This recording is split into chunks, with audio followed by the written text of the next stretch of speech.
ಅದು 1920ರ ಸಮಯ. ನಿಮಗೆಲ್ಲ ಗೊತ್ತಿರುವ ಹಾಗೆ ಆ ಸಮಯದಲ್ಲಿ ಅಖಂಡ ಭಾರತವನ್ನ ಬ್ರಿಟಿಷರು ಆಳುತ್ತಿದ್ದರು. ಆದರೆ ಆಗಲೇ ಭಾರತದಲ್ಲಿ ಬ್ರಿಟಿಷರ ವಿರುದ್ಧ ಸ್ವಾತಂತ್ರ್ಯಕ್ಕಾಗಿ ದೊಡ್ಡ ದೊಡ್ಡ ಆಂದೋಲನಗಳೇ ನಡೆಯುತ್ತಿದ್ದವು.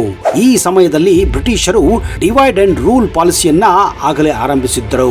ಬೇಕು ಅಂತಾನೆ ಬ್ರಿಟಿಷ್ ಸರ್ಕಾರ ದೊಡ್ಡ ದೊಡ್ಡ ಹುದ್ದೆಗಳಿಗೆ ಹೆಚ್ಚಾಗಿ ಮುಸ್ಲಿಮರನ್ನ ಸೇರಿಸಿಕೊಳ್ಳುವ ಹುನ್ನಾರ ನಡೆಸಿತ್ತು.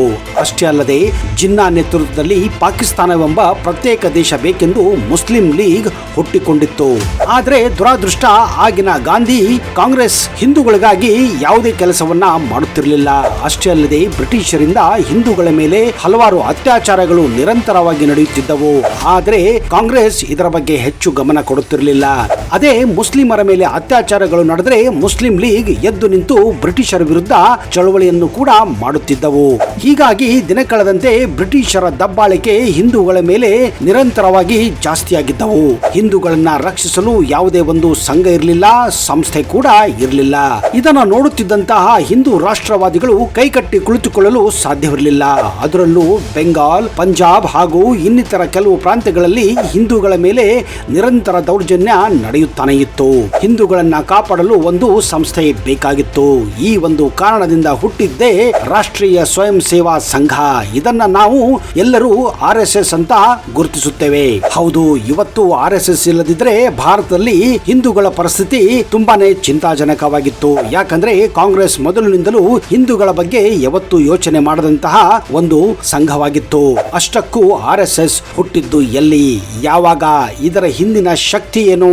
RSS ಅನ್ನ ಪದೇ ಪದೇ ಬ್ಯಾನ್ ಮಾಡಲು ಕಾಂಗ್ರೆಸ್ಗರು ಯಾಕೆ ಮುಂದಾಗಿರುತ್ತಿದ್ದರು? ಇದೇನು ಆತಂಕವಾದಿಗಳ ಸಂಘಟನೆಯೋ ಅಥವಾ ಜನರ ಹಿತಾಸಕ್ತಿಯನ್ನು ಬಯಸುವ ಸಂಘವೋ? ಈ ವಿಡಿಯೋ ನೋಡಿದ ಮೇಲೆ ನಿಮಗೆ ಗೊತ್ತಾಗುತ್ತೆ.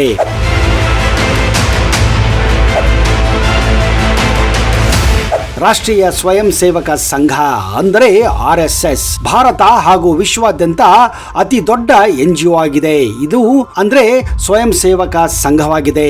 ಇವತ್ತು RSS ಭಾರತದಿಂದ ಅಲ್ಲದೆ ವಿಶ್ವಾದ್ಯಂತ 70,000ಕ್ಕೂ ಹೆಚ್ಚು ಸಂಘದ ಶಾಖೆಯನ್ನ ಹೊಂದಿದೆ. ಅಲ್ಲದೆ ಲಕ್ಷಾಂತರ ಸ್ವಯಂ ಸೇವಕರು ಇದರ ಮೆಂಬರ್ಗಳಾಗಿದ್ದಾರೆ. RSS ಸೆಪ್ಟೆಂಬರ್ 27, 1925ರ ವಿಜಯದಶಮಿಯಂದು ಮಹಾರಾಷ್ಟ್ರದ ನಾಗ್ಪುರ್ನಲ್ಲಿ ಡಾಕ್ಟರ್ ಕೇಶವ್ ಬಲಿರಾಮ್ ಹೆಗ್ಡೆ ಈ ಸಂಘವನ್ನ ಕೇವಲ 5 ಸದಸ್ಯರೊಂದಿಗೆ ನಾಗಪುರದ ಮೋಹಿತವಾಡ ಮೈದಾನದಲ್ಲಿ ಆರಂಭಿಸುತ್ತಾರೆ. ಅಂದ ಹಾಗೆ ಇವತ್ತಿಗೂ ಕೂಡ RSS ನ ಪ್ರಧಾನ ಕಚೇರಿ ಇರೋದು ಇಲ್ಲಿಯೇ. ಇದು ಹಿಂದೂ ರಾಷ್ಟ್ರೀಯವಾದ ಬಲಪಂಥೀಯ ಸಂಘಟನೆಯ ಒಂದು ಸಂಸ್ಥೆಯಾಗಿದೆ. ಇದರ ಮುಖ್ಯ ಗುರಿ ಅಖಂಡ ಭಾರತವನ್ನ ಸ್ಥಾಪಿಸುವುದು ಮತ್ತು ಹಿಂದೂ ಐಕ್ಯತೆಯನ್ನ ಗುರಿಯನ್ನಾಗಿಸಿಕೊಂಡು ಈ ಒಂದು ಸಂಸ್ಥೆಯನ್ನ ನಡೆಸುತ್ತಿರುವಂತಹ ಒಂದು ಸಂಘವಾಗಿದೆ. RSS ನಲ್ಲಿ ಹಾರಿಸುವ ಕೇಸರಿ ಧ್ವಜವನ್ನ RSS ನ ಪರಿಭಾಷೆಯಲ್ಲಿ ಭಗವಾ ಧ್ವಜ ಎಂದು ಕರೆಯುತ್ತಾರೆ. ಈ ಕೇಸರಿ ಧ್ವಜಕ್ಕೆ ವಂದನೆಯೊಂದಿಗೆ ಮೊದಲ ಶಾಖೆಯನ್ನು ಕೂಡ ಆರಂಭಿಸಲಾಗಿತ್ತು. ಈ ಸಂಪ್ರದಾಯವು RSS ನ ಮೊದಲ ದಿನದಿಂದ ಇಂದಿಗೂ ಕೂಡ ಮುಂದುವರೆದುಕೊಂಡು ಬಂದಿದೆ. ಪ್ರತಿ ದೈನಂದಿನ ದಿನ ಶಾಖೆಯ ಆರಂಭ ಮತ್ತು ಅಂತ್ಯವು ಕೇಸರಿ ಧ್ವಜಕ್ಕೆ ಅಂದರೆ ಭಗವಾ ಧ್ವಜಕ್ಕೆ ವಂದನೆಯೊಂದಿಗೆ ಮುಗಿಯುತ್ತದೆ. ಅಗ್ನಿಯ 2 ಜ್ವಾಲೆಗಳನ್ನ ಹೊಂದಿರುವ ರೀತಿಯಲ್ಲಿ ಈ ಭಗವಾ ಧ್ವಜವನ್ನ ವಿನ್ಯಾಸಗೊಳಿಸಲಾಗಿದೆ. RSS ನ ಹಲವಾರು ಸಂಘ ಸಂಸ್ಥೆಗಳು ಕೂಡ ಇವೆ. ಅವುಗಳಲ್ಲಿ ಮುಖ್ಯವಾಗಿ ರಾಜಕೀಯ ಪಕ್ಷವಾಗಿರೋದು ಭಾರತೀಯ ಜನತಾ ಪಕ್ಷ, ಭಾರತೀಯ ಕಿಸಾನ್ ಸಂಘ, ಹಾಗೆಯೇ ಭಾರತೀಯ ಮಜ್ದೂರ್ ಸಂಘ, ಅಖಿಲ ಭಾರತೀಯ ವಿದ್ಯಾರ್ಥಿ ಪರಿಷತ್ತು, ಇದನ್ನು ನಾವು ABVP ಅಂತ ಕರೆಯುತ್ತೇವೆ. ಅಷ್ಟೇ ಅಲ್ಲದೆ ವಿಶ್ವ ಹಿಂದೂ ಪರಿಷತ್ತು, ಬಜರಂಗ ದಳ, ಶ್ರೀರಾಮ ಸೇನೆ, ಹೀಗೆ ಇನ್ನು ಹಲವಾರು ಅಂಗ ಸಂಸ್ಥೆಗಳಿವೆ. RSS ಜೊತೆ ಹಲವಾರು ನಾಯಕರು ಸಂಬಂಧವನ್ನ ಕೂಡ ಹೊಂದಿದ್ದಾರೆ. ಅವರಲ್ಲಿ ಮುಖ್ಯವಾಗಿ ನರೇಂದ್ರ ಮೋದಿ, ಅಮಿತ್ ಶಾ, ನಿತಿನ್ ಗಡ್ಕರಿ, ಕರ್ನಾಟಕದಲ್ಲಿ BS ಯಡಿಯೂರಪ್ಪ, ಈಶ್ವರಪ್ಪ, R ಅಶೋಕ್, ಪ್ರತಾಪ್ ಸಿಂಹ, ತೇಜಸ್ವಿ ಸೂರ್ಯ ಮೊದಲಾದವರಾಗಿದ್ದಾರೆ.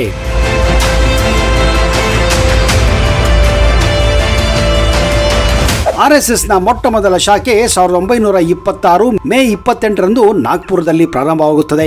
ಅಂದಿನಿಂದ ಪ್ರತಿದಿನ ಇಲ್ಲಿ ಸ್ವಯಂ ಸೈನಿಕರು ದೈನಂದಿನ ಸಭೆಯನ್ನ ನಡೆಸುತ್ತಾರೆ. ಅಷ್ಟೇ ಅಲ್ಲದೆ ವಿಶ್ವಾದ್ಯಂತ ಇರುವ 50,000ಕ್ಕೂ ಹೆಚ್ಚು ಶಾಖೆಯಲ್ಲಿ ಪ್ರತಿದಿನ ಬೆಳಗ್ಗೆ ಹಾಗೂ ಸಾಯಂಕಾಲ ಇಲ್ಲಿ ಪ್ರಾರ್ಥನೆಗಳು ನಡೆಯುತ್ತವೆ. ಇಂಟ್ರೆಸ್ಟಿಂಗ್ ವಿಷಯ ಏನಂದ್ರೆ RSS ಸ್ಥಾಪನೆಯಾದ ಸುಮಾರು 6 ತಿಂಗಳ ನಂತರ ಈಗಿರುವ ಪ್ರಸ್ತುತ ಹೆಸರನ್ನ ಅದು ಪಡೆದಿತ್ತು. 1926 ಏಪ್ರಿಲ್ 17ನೇ ತಾರೀಕು ಡಾಕ್ಟರ್ ಕೆ.ಬಿ. ಹೆಗಡೆವಾರ್ ತಮ್ಮ ಮನೆಯಲ್ಲಿ ತಮ್ಮ ಸ್ವಯಂ ಸೇವಕರ ಸಂಘವನ್ನ ಕರೆದು ಆ ಸಭೆಯಲ್ಲಿ ಆರ್ಎಸ್ಎಸ್ ಹೆಸರು ಪ್ರಸ್ತಾಪನೆ ಮಾಡಲಾಗಿತ್ತು. ಭಗವದ್ ಧ್ವಜ ಎಂದು ಸಾಮಾನ್ಯವಾಗಿ ಕರೆಯಲ್ಪಡುವ ಕೇಸರಿ ಧ್ವಜವನ್ನ ಎಲ್ಲಾ ಸ್ವಯಂ ಸೇವಕರು ಗುರು ಎಂದು ಪರಿಗಣಿಸುತ್ತಾರೆ. ಭಾರತೀಯ ಕ್ಯಾಲೆಂಡರ್ ಪ್ರಕಾರ ಪ್ರತಿ ವರ್ಷ ವ್ಯಾಸ ಪೂರ್ಣಿಮೆ ಎಂದು ಕೇಸರಿ ಧ್ವಜವನ್ನ ಔಪಚಾರಿಕವಾಗಿ ಪೂಜಿಸಲಾಗುತ್ತದೆ ಮತ್ತು ಇದನ್ನ ಗುರು ಪೂಜೆ ಎಂದು ಕೂಡ ಕರೆಯಲಾಗುತ್ತದೆ.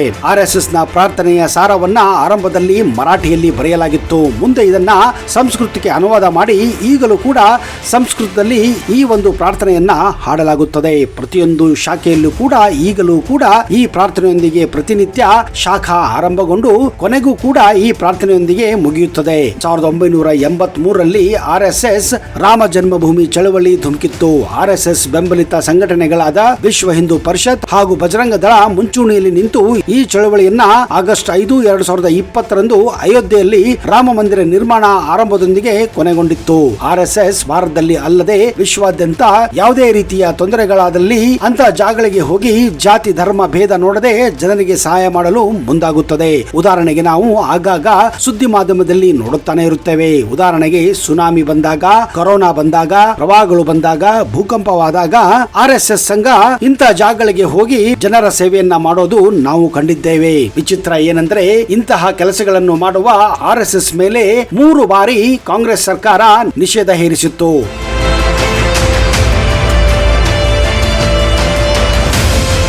ಆರ್ಎಸ್ಎಸ್ ಅನ್ನ ಕೇಂದ್ರ ಸರ್ಕಾರ 3 ಬಾರಿ ನಿಷೇಧಿಸಿದೆ.